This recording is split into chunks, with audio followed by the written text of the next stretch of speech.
اللہ سبحانہ وتعالیٰ کا بہت زیادہ شکر ہے کہ آج ہم اس کے نام پر یہاں جمع ہیں، اس کا ذکر کرنے کے لیے، اس کا شکر ادا کرنے کے لیے، اور اس کی بھیجی ہوئی کتاب اور اس کے رسول صلی اللہ علیہ وسلم کی سنت سے اپنی زندگی میں رہنمائی حاصل کرنے کے لیے۔ آج کی ہماری گفتگو کا عنوان ہے کہ غموں سے نجات کیسے پائی جائے۔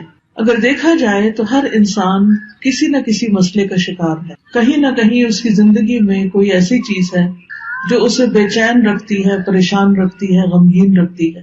اس میں ہوتا یہ ہے کہ انسان پھر اپنی صلاحیتوں، قوتوں، طاقتوں سے جو اللہ تعالیٰ نے اس کو دی ہیں ان سے وہ بھرپور فائدہ نہیں اٹھا سکتا۔ تو سب سے پہلی بات تو یہ ہے کہ سوال یہ پیدا ہوتا ہے کہ یہ غم آتے کیوں ہیں، غم محسوس کیوں کرتا ہے انسان، یہ پریشانیاں، یہ مشکلات، یہ تکالیف ہماری زندگی میں کیوں ہیں۔ تو اس سلسلے میں جب ہم قرآن مجید کی طرف رجوع کرتے ہیں تو پہلی بات ہمیں یہ پتہ چلتی ہے کہ اللہ تعالیٰ نے انسان کو امتحان کے لیے پیدا کیا، اس لیے وہ اس انسان پر طرح طرح کی آزمائشیں اور مشکلات بھیجتا رہتا ہے تاکہ وہ دیکھے کہ انسان ان میں کرتا کیا ہے، انسان کا طریقہ کیا ہے۔ قرآن مجید میں آتا ہے سورۃ الملک، جو ہر روز رات کو آپ پڑھتے ہیں، کیونکہ نبی صلی اللہ علیہ وسلم رات کو سورۃ الملک اور سورۃ الف لام میم السجدہ پڑھے بغیر سویا نہیں کرتے تھے، یہ آپ کی سنت ہے۔ یہ سورت قبر کے عذاب سے بچانے والی بھی ہے۔ اس سورت کے شروع میں اللہ تعالیٰ فرماتے ہیں تبارک الذی بیدہ الملک وہو علی کل شیء قدیر الذی خلق الموت والحیاۃ لیبلوکم ایکم احسن عملا وہو العزیز الغفور۔ بہت بابرکت ہے وہ ذات جس کے ہاتھ میں کائنات کی بادشاہت ہے اور وہ ہر چیز پر قادر ہے۔ وہو علی کل شیء قدیر الذی خلق الموت والحیاۃ لیبلوکم، اس نے موت اور زندگی کو بنایا تاکہ تمہارا امتحان لے، تمہیں آزما کر دیکھے کیا ایکم احسن عملا، کہ تم میں سب سے اچھے کام کون کرتا ہے۔ وہ العزیز الغفور، اور وہ زبردست ہے، غالب ہے، بخشش فرمانے والا ہے۔ تو اس سے یہ پتہ چلتا ہے کہ یہ زندگی ایک امتحان ہے، اور امتحان ایک مشکل چیز ہوتی ہے۔ اس میں ہمیشہ انسان کے حالات اس کی مرضی کے مطابق نہیں ہو سکتے، اس پر کہیں نہ کہیں سے کوئی نہ کوئی ایسی آزمائش، کوئی امتحان، کوئی تکلیف، کوئی تنگی آتی رہے گی تاکہ یہ دیکھا جائے کہ انسان کرتا کیا ہے، کیا پھر بھی یہ اللہ سے راضی رہتا ہے، کیا پھر بھی یہ اللہ کی طرف رجوع کرتا ہے، کیا یہ واقعی اللہ کا بندہ بن کے رہتا ہے، یا اس آزمائش کی گھڑی میں پھسل جاتا ہے اور شیطان جو ہر وقت اس کو اچکنے کے لیے تیار ہے وہ اس کا نوالا بن جاتا ہے۔ پھر اسی طرح یہ بات بھی یاد رکھنی چاہیے کہ انسان پر بہت سی تکلیفیں اس کے اپنے اعمال کی وجہ سے ہی آتی ہیں۔ سورۃ الشورى میں اللہ تعالیٰ فرماتے ہیں وَمَا أَصَابَكُم مِّن مُّصِيبَةٍ فَبِمَا كَسَبَتْ أَيْدِيكُمْ وَيَعْفُو عَن كَثِيرٍ، اور جو بھی تمہیں کوئی مصیبت پہنچی تو وہ اس وجہ سے ہے جو تمہارے ہاتھوں نے کمایا، یعنی تمہارے اپنے اعمال کی وجہ سے تمہارے لیے بہت سی مشکلات کھڑی ہوئی ہیں، اور وہ بہت سی چیزوں سے درگزر کر جاتا ہے، یعنی ان پر تو وہ سزا دیتا بھی نہیں، ان پر تو وہ تمہیں کسی پریشانی میں مبتلا نہیں کرتا، بلکہ تمہارے گناہوں کے باوجود، تمہاری زیادتیوں کے باوجود بھی وہ تمہیں اپنی عنایتوں اور نوازشوں سے معمور رکھتا ہے۔ پھر اسی طرح یہ ہے کہ انسان بعض اوقات اللہ کی عبادت سے منہ موڑتا ہے، اللہ کے ذکر سے منہ موڑتا ہے تو اس پر کوئی تکلیف آ جاتی ہے، کیونکہ اللہ نے ہمیں اپنی عبادت کے لیے پیدا کیا ہے۔ سورۃ الذاریات میں آتا ہے وَمَا خَلَقْتُ الْجِنَّ وَالْإِنسَ إِلَّا لِيَعْبُدُونِ، کہ میں نے جن و انس کو اپنی عبادت کے لیے پیدا کیا ہے۔ تو انسان جب اللہ کی عبادت سے منہ موڑ کر دنیا کا بندہ بننے لگتا ہے تو اللہ تعالیٰ اس کو واپس اپنی طرف لانے کے لیے کسی تکلیف میں مبتلا کرتا ہے تاکہ یہ بندہ اللہ کو یاد کرے۔ اور جو شخص مستقل طور پر اللہ سے روگردانی کر لیتا ہے اللہ کی یاد سے، تو اللہ تعالیٰ اس کے لیے دنیا کی زندگی بھی تنگ کر دیتے ہیں۔ اللہ تعالیٰ کا فرمان ہے سورۃ طٰہٰ میں وَمَنْ أَعْرَضَ عَنْ ذِكْرِي فَإِنَّ لَهُ مَعِيشَةً ضَنْكًا وَنَحْشُرُهُ يَوْمَ الْقِيَامَةِ أَعْمَىٰ، جو کوئی میرے ذکر سے منہ موڑے گا میں اس کی زندگی تنگ کر دوں گا اور قیامت کے دن اس کو اندھا اٹھاؤں گا۔ یعنی اس کی صرف یہ زندگی ہی نہیں پریشانیوں والی ہوگی بلکہ آگے بھی بڑی پریشانی ہے، یعنی اس کے لیے بہت بڑی مشکلات ہیں اگلی زندگی میں بھی. لیکن وجہ کیا ہے؟ وجہ ہے اللہ کے ذکر سے منہ موڑنا، اللہ کی یاد کا زندگی میں نہ ہونا. یہ انسان کے لیے پریشانی کا باعث بنتا ہے. سورۃ الزخرف میں اللہ تعالیٰ فرماتے ہیں من یعش عن ذکر الرحمن نقیض له شیطانا فهو له قرین. جو شخص رحمان کے ذکر سے آنکھیں بند کر لیتا ہے ہم اس پر شیطان مسلط کر دیتے ہیں جو اس کا ساتھی بن جاتا ہے، اور شیطان پھر اس کو اللہ کے راستے سے روکتا ہے. جب انسان اللہ کا راستہ چھوڑ دیتا ہے اور اللہ کی نافرمانیاں کرنے لگتا ہے تو اللہ تعالیٰ پھر اس پر کوئی نہ کوئی امتحان بھیج دیتا ہے تاکہ یہ بندہ سوچے، غور کرے اور واپس اللہ کی طرف پلٹے. جب انسان اللہ کی عبادت سے روگردانی کرتا ہے تو دنیا میں بھی محتاجی کا شکار رہتا ہے، خواہ اس کے پاس بہت کچھ بھی ہو لیکن اس کے دل کی محتاجی اور پریشانی نہیں جاتی. حدیث میں آتا ہے اللہ سبحانہ و تعالیٰ فرماتے ہیں، حدیث قدسی ہے، صحیح ترمذی کی روایت ہے، اے ابن آدم تم اپنے آپ کو میری عبادت کے لیے فارغ کر لو، میں تمہارے دل کو بے نیازی سے بھر دوں گا اور تمہاری محتاجی دور کر دوں گا. یعنی تم میری عبادت کے لیے وقت نکالو تو میں تمہارے دل کو غنی کر دوں گا. حالات تو نہیں بدلتے مگر دل کی حالت بدل جاتی ہے اللہ کی عبادت سے. دل مضبوط ہو جاتا ہے، دل کے اندر اللہ کا توکل آتا ہے، دل کے اندر ایسا یقین آتا ہے کہ انسان کو بڑی بڑی مشکلات بھی معمولی لگتی ہیں. اور جب دل میں ایمان نہیں ہوتا، توکل نہیں ہوتا، یقین نہیں ہوتا، امید نہیں ہوتی، مایوسی ہوتی ہے تو رائی بھی پہاڑ لگتی ہے. اور اس طرح مشکلات اور مصیبتوں کے پہاڑ ہر طرف اس کو کھڑے نظر آتے ہیں. تو اس کا حل کیا بتایا کہ اگر تم عبادت کرو گے تو میں تمہارے دل کو بے نیازی سے بھر دوں گا، تمہاری محتاجی دور کر دوں گا. لیکن اگر تم ایسا نہیں کرو گے تو میں تمہارے دونوں ہاتھ کاموں میں مشغول کر دوں گا اور اس کے باوجود تمہارا فقر دور نہیں کروں گا. یعنی تم سارا دن کام کرو گے، محنت کرو گے، لیکن پھر بھی تمہاری محتاجی اپنی جگہ کھڑی رہے گی کیونکہ وہ دل کی محتاجی ہوگی نا، دل کے اندر پریشانی ہوگی. تو یاد رکھیے کہ صرف دنیا کی فکر کرنے سے معاملات سلجھنے کی بجائے بگڑنے لگتے ہیں. صرف دنیا دنیا دنیا، ہر وقت صبح اٹھتے ہی دنیا کی فکر، دن کو دنیا کی فکر، رات کو سوتے ہوئے دنیا کی فکر. تو رسول اللہ صلی اللہ علیہ وسلم نے اس کے بارے میں فرمایا جس شخص کا مقصد اور پریشانی یا غم دنیا کا ہو اور وہ دنیا کا ہی ہو کر رہ جائے اور وہ اسی کی نیت رکھتا ہو تو اللہ تعالیٰ اس کا فقر اس کی آنکھوں کے سامنے کر دیتے، یعنی پھر اللہ تعالیٰ بھی اس کو اس کے حال پر چھوڑ دیتے ہیں. وہ دنیا کے لیے زیادہ کنسرن ہے، زیادہ فکر مند ہے تو اللہ تعالیٰ اس کو اسی کے حوالے کر دیتے ہیں اور اس پر اس کے معاملات بکھیر دیتے ہیں. اس کو سمجھ نہیں آتا کہاں سے شروع کروں اور کہاں پر ختم کروں، اور اس کو اس سے اتنا ہی ملتا ہے جو اس کے لیے لکھ دیا گیا ہو. اور جس شخص کا مقصد اور حرص آخرت ہو اور وہی اس کا ہدف بن جائے اور وہ اسی کی نیت کرتا ہو، یعنی اس کا ہم و غم آخرت ہے کہ کل کیا ہوگا، دنیا کی زندگی تو گزر جائے گی، میرا کل کو کیا بنے گا جب میں اللہ کے حضور پیش ہوگا، وہاں میرا ٹھکانہ کیا ہوگا. جو شخص اس فکر میں مبتلا ہو جاتا ہے تو اللہ تعالیٰ اس کے دل میں غرار ڈال دیتے ہیں، دنیا کی طرف سے اس کا دل مطمئن کر دیتے ہیں، اس کے معاملات کو یکجا کر دیتے ہیں اور اس کو پھر اپنی حاجتوں کے لیے بھاگنا نہیں پڑتا، دنیا ذلیل ہو کر اس کے پاس آتی ہے. تو اس لیے ہم سب کو یہ دیکھنا چاہیے کہ ہم کس چیز کے لیے زیادہ فکر مند ہیں. دنیا تو چند دن کی ہے، دنیا کی حیثیت تو ایک مچھر کے پر برابر بھی نہیں. دنیا کا بڑے سے بڑا نقصان ایسا ہی ہے جیسے مچھر کا پر ٹوٹ کے گر گیا ہو، لیکن اصل نقصان، اصل مشکل، اصل پریشانی تو آخرت کی پریشانی ہے جس کے لیے ہم سب کو فکر مند ہونے کی ضرورت ہے. دنیا کی فکر کرنے والے سے رب کی بے نیازی ہوتی ہے. نبی صلی اللہ علیہ وسلم نے فرمایا جو اپنے غموں کو ایک ہی غم بنا لے، جو اپنے غموں کو ایک ہی غم بنا لے اور وہ آخرت کا غم ہو تو اللہ اس کے دنیا کے غموں سے اسے کفایت کرے گا، اس کے دنیا کے غم دور ہو جائیں گے. اور جس کو پریشانیاں ادھر ادھر بھٹکا کر لے جائیں اللہ اس کی پرواہ نہیں کرے گا کہ وہ دنیا کی کس وادی میں ہلاک ہو کر دیتا ہے. تو اس لیے غموں سے بچنے کا، غموں سے نجات کا اصل طریقہ کیا ہے کہ دنیا کی بجائے آخرت کی فکر زیادہ لگا لی جائے.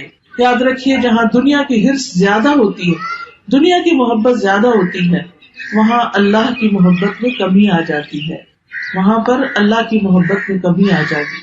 نبی صلی اللہ علیہ وسلم نے فرمایا قیامت قریب آ چکی ہے، لیکن لوگوں میں دنیا کی ہی ہرس بڑھے گی، یعنی جتنی جتنی قیامت قریب آ رہی ہے اتنی اتنی دنیا پھیلتی جا رہی ہے ان کے سامنے، اور اس کی محبت اور اس کے پیچھے بھاگنا اور زیادہ بڑھتا جا رہا ہے، اور اللہ سے دوری میں ہی اضافہ ہوگا۔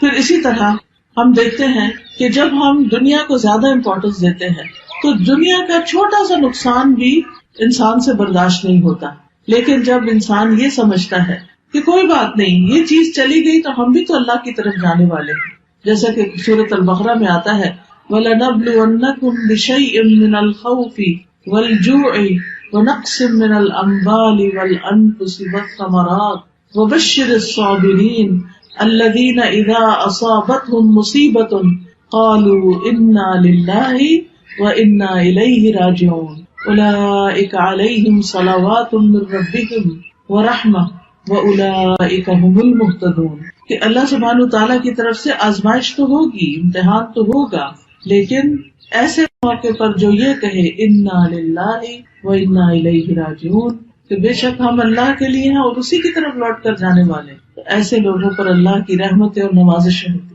اللہ کی رحمت ہوتی، اور ایسے لوگ ہدایت پانے والے ہوتے۔ تو بات یہ ہے کہ تکلیفیں تو آئیں گی، یہ تو اللہ تعالیٰ نے خود ہی فرما دی کہ ہم ضرور آزمائش کریں گے، ضرور امتحان لیں گے، خوف سے، بھوک سے، جان مال پھلوں کی کمی سے، لیکن خوشخبری ہے صبر کرنے والوں کے لیے۔ یعنی جب ان کی زندگی میں کوئی چیز کم ہوتی، مثلاً کوئی بچہ فوت ہو گیا، بہن بھائیوں میں سے کوئی چلا گیا، کاروبار چلا گیا، کوئی کاروبار کا نقصان ہو گیا، جاب چلی گئی، کوئی اور حادثہ ہو گیا کہ جس سے بڑا نقصان ہو گیا، تو اب یہ سب چیزیں تو زندگی میں روز کا معمول ہے، کبھی کوئی چیز پیش آتی ہے، کبھی کوئی چیز پیش آتی ہے۔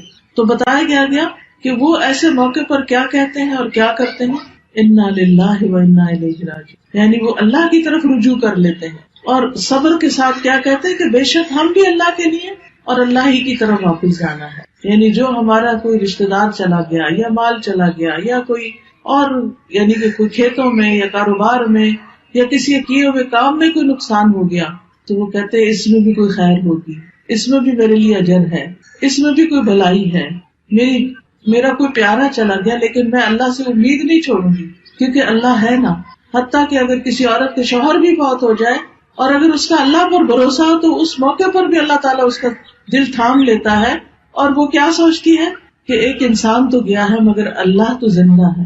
اللہ لا الہ الا هو الحی القیوم، اللہ ہے نا، ٹھیک ہے انسانوں کی کمی کوئی انسان اور پوری نہیں کر سکتا، شوہر کی کمی کوئی بھی پوری نہیں کر سکتا، نہ ماں باپ، نہ بہن بھائی، نہ بچے، لیکن اس سے بڑھ کر بھی تو کوئی ہستی ہے نا، اور وہ اللہ کی ہستی ہے۔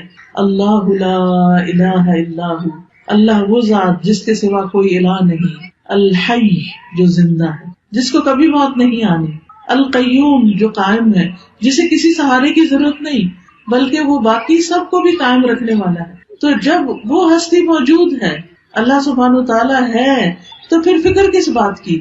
اس نے تو میرے دنیا میں آنے سے پہلے میرے رزق کا انتظام کیا، ماں کے سینے میں دودھ اتار کے، اس نے تو مجھے پیدا ہونے کے بعد جب میرے دانت بھی نہیں تھے، کچھ کھانے کے قابل بھی نہیں تھا، کچھ ہاتھ پاؤں بھی ہلا کے نہیں پکڑ سکتا تھا، اس وقت بھی میرے رزق کا اہتمام کیا تھا، انتظام کیا تھا، وہ اب بھی کرے گا۔ تو ایسا شخص اس شدید غم کے موقع پر بھی سکون میں ہوتا ہے کہ اللہ ہے نا، وہ کہیں سے بندوبست کرے گا نا، وہ کوئی ذریعہ بنا دے گا نا، کیونکہ اصل الرزاق تو وہی ہے، انسان تو صرف سبب ہے، وسیلہ ہے۔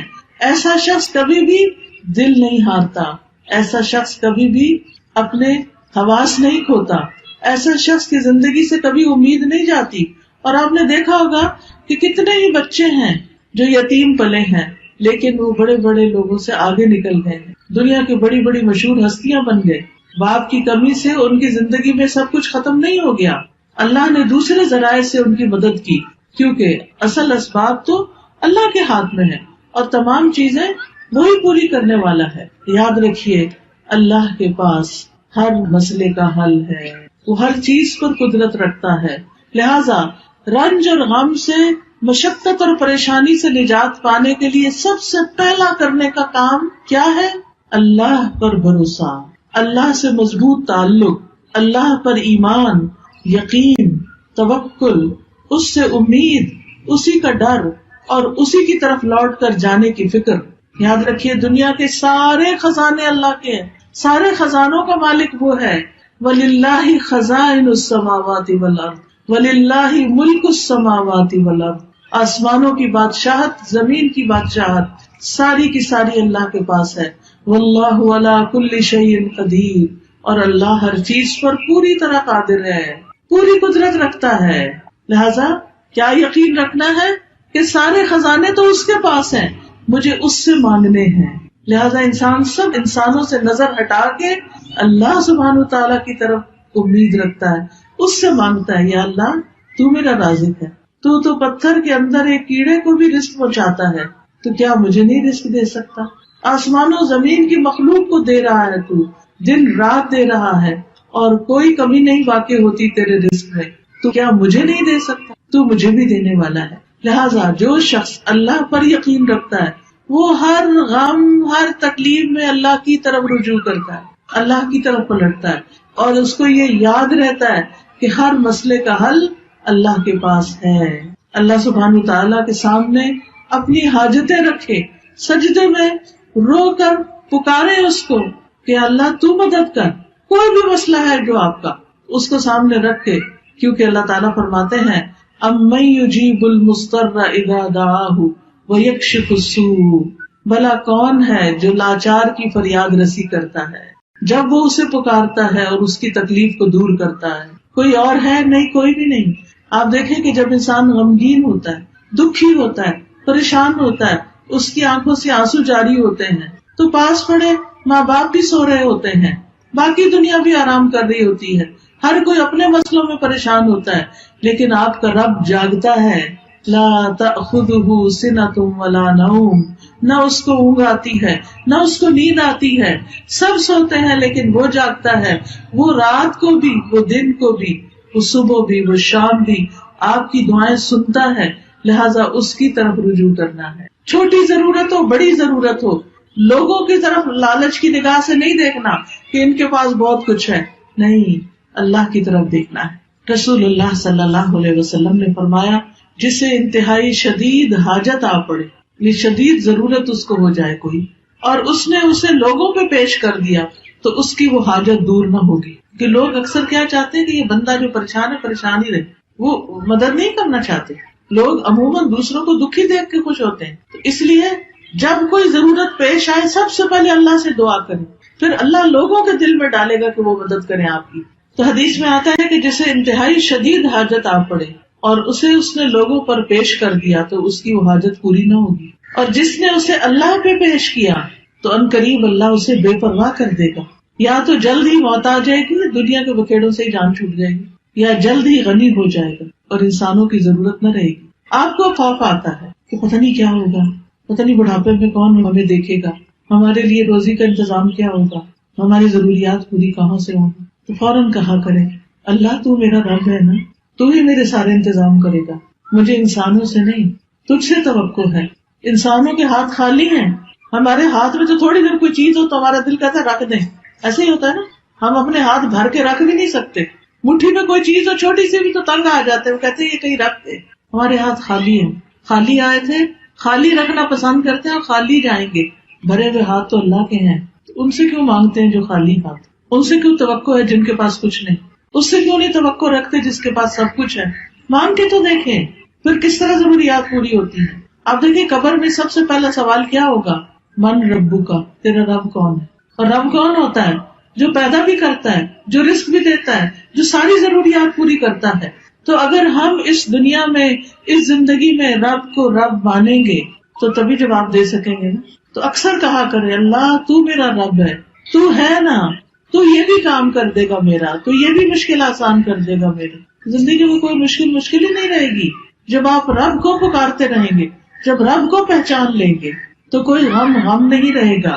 انبیاء کا طریقہ یہ تھا کہ وہ اپنے غموں کی فریاد، اپنے دکھوں کی داستان اپنے رب کو ہی سناتے تھے.